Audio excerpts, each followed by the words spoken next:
道家嘅一句名言：人在三界內，身在五行中，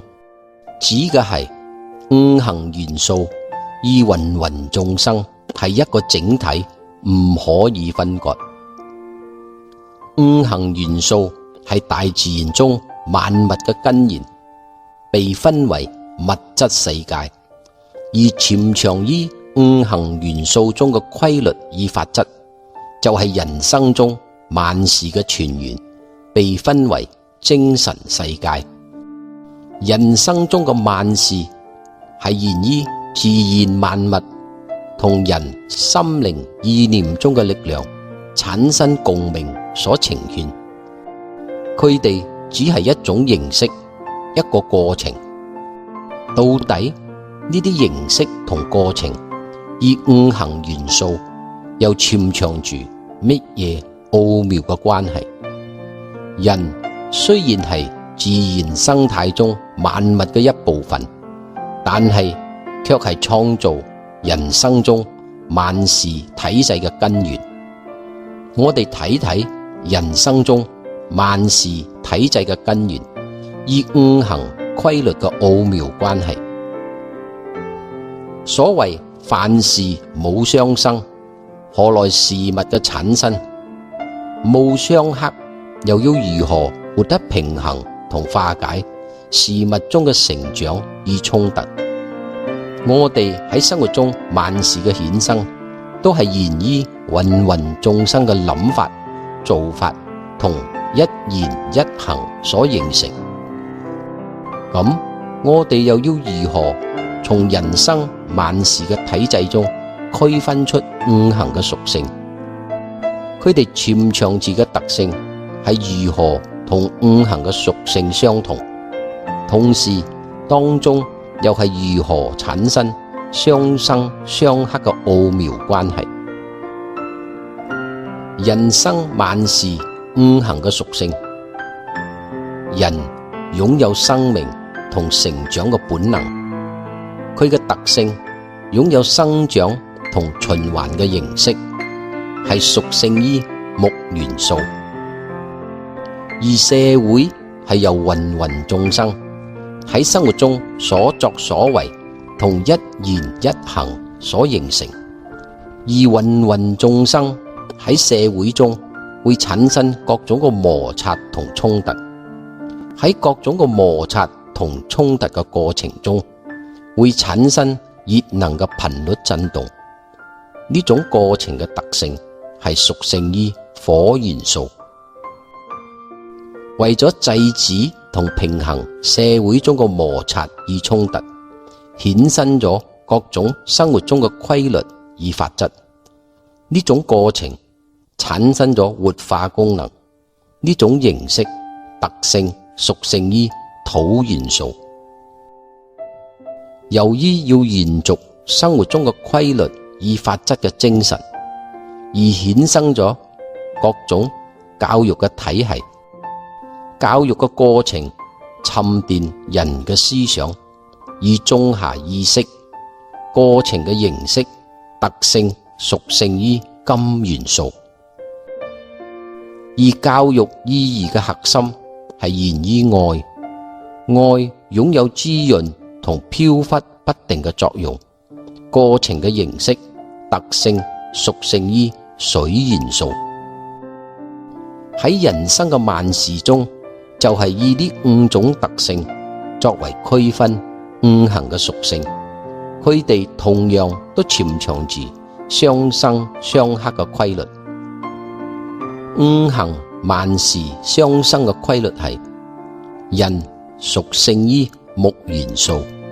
而社會係由芸芸眾生所組成。呢種過程嘅特性屬性於木生火。由於要制止同平衡社會中各種嘅摩擦同衝突，而衍生咗各種嘅規律與法則。呢種形式嘅特性屬性於火生土。要延續社會中規律與法則嘅精神，衍生咗各種教育嘅體系，呢種過程嘅特性屬性於土生金。而喺教育中培養咗愛呢種形式嘅特性屬性於金生水。而喺愛中繁殖咗人呢種過程嘅特性屬性於水生木。而木又再生火，形成咗自動性嘅相輔相生嘅旋轉。而五行萬事相克嘅規律係，規律與法則係由人所創立，所以人控制住規律與法則呢種過程嘅特性屬性於木克土。由於喺執行規律同法則嘅過程中係無情可言，所以規律與法則控制住愛呢種形式嘅特性屬性於土克水。愛係保持社會和諧運作嘅泉源，所以愛係駕馭住社會嘅核心呢種過程嘅特性屬性於水克火。而教育核心嘅意義係要令社會和諧咁運作而存在。如果冇咗社會嘅存在，教育就冇咗意義。所以社會控制住教育呢種形式嘅特性屬性於火克金。教育係培養德行同愛心嘅泉源，所以教育控制住人呢種過程嘅特性屬性於金克木。就係呢五種相生相克嘅規律與法則嘅社會體系，令我哋喺生活中處理萬事嘅增長同發展嘅過程中，可以活得平衡而和諧咁運作。由於人係萬事嘅根源，所以人喺一言一行中都潛藏住呢五種形式波動嘅特性同相生相克嘅規律。咁我哋又要如何從人體所散發嘅五種波動中區分出五行嘅屬性？佢哋潛藏住嘅特性係如何同五行嘅屬性相同？當中又係如何產生相生相克嘅奧妙關係？人體五行波動嘅屬性，思想一種波動，思想係不停產生想像，呢種形式擁有延續同成長嘅特性，係屬性於木元素。行動一種波動，行動中會產生熱能震動嘅頻率，呢種形式嘅特性係屬性於火元素。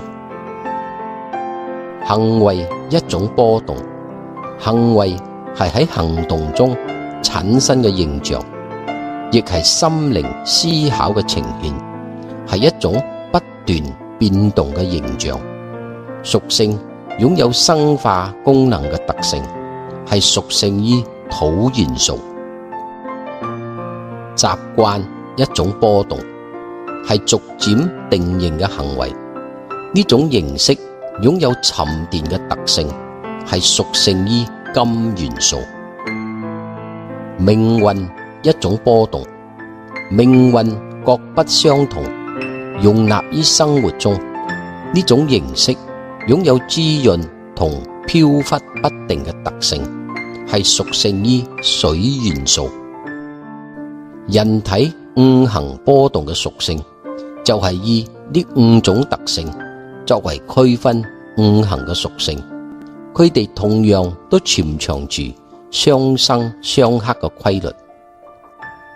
人體五行波動相生嘅規律係思想產生行動，因為行動係經過思考而產生，所以思想產生行動係屬性於木生火。行動產生行為，行為係喺行動中而呈現嘅形象，所以行動產生行為係屬性於火生土。行為養成習慣，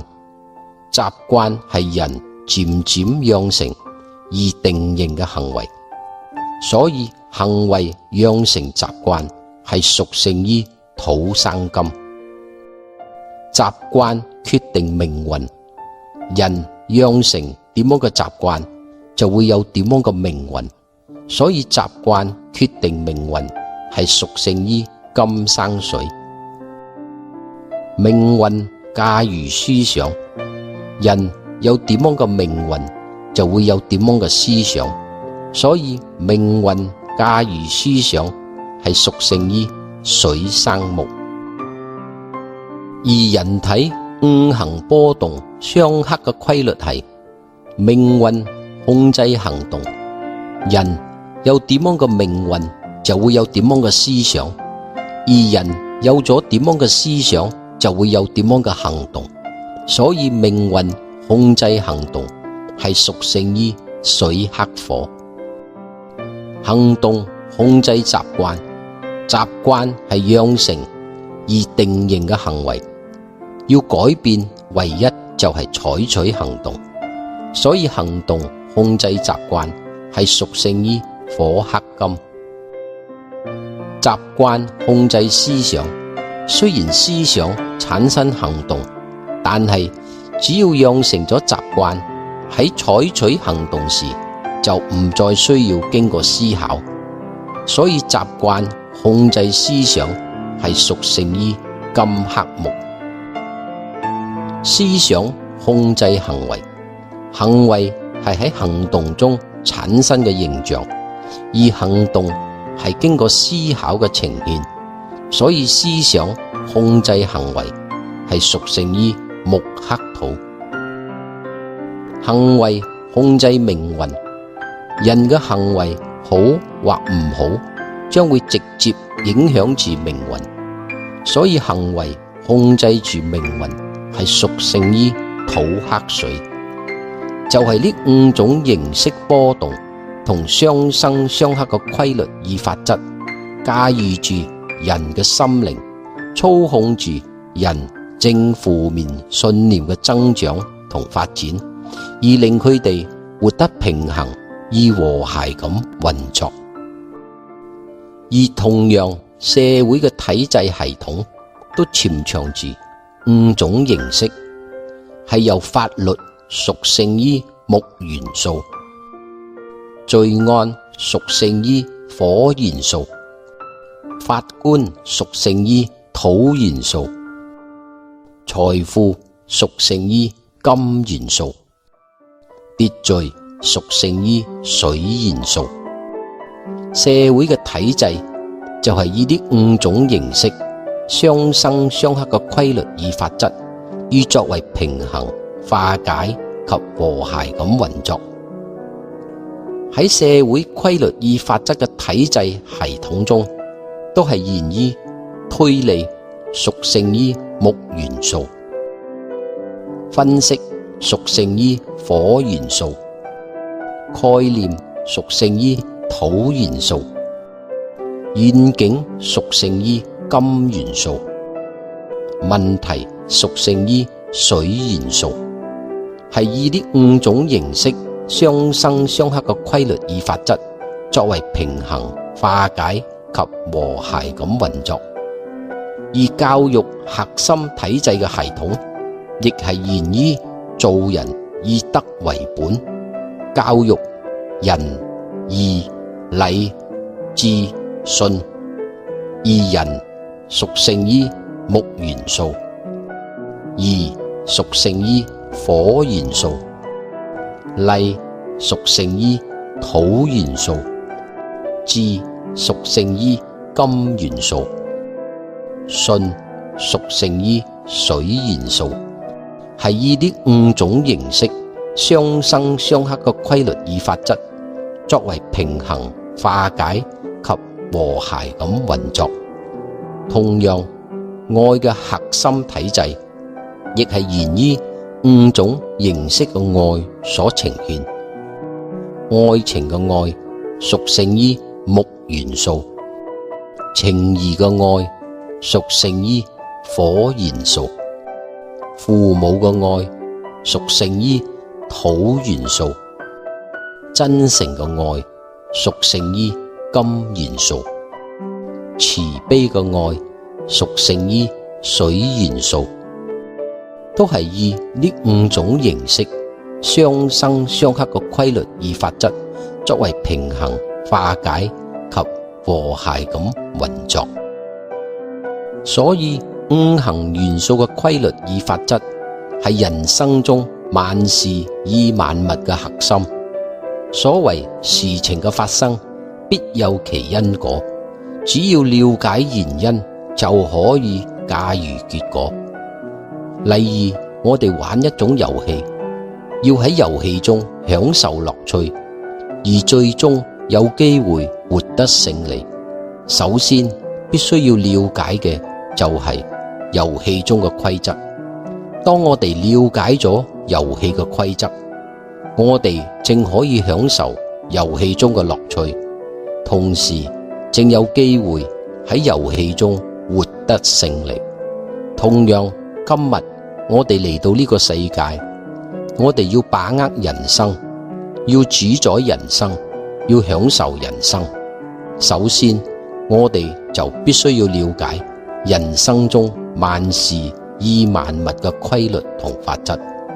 因為呢啲係生活中做人處事嘅規律與法則，係令我哋生活過得從容、開心同幸福快樂嘅泉源。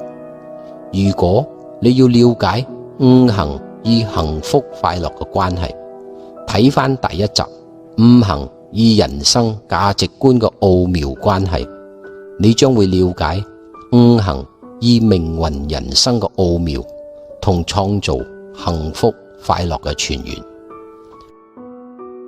下一集將會同大家分享5行元素擁有乜嘢特徵，當佢與人嘅心同思想接觸時會產生乜嘢感覺，又係如何影響人嘅心同思想而駕馭住我哋嘅命運。我哋又要如何運用佢哋嘅規律與法則，輕鬆咁去處理同解決喺人生中所面對嘅各種困難與障礙，而享受從容、開心同幸福快樂嘅生活。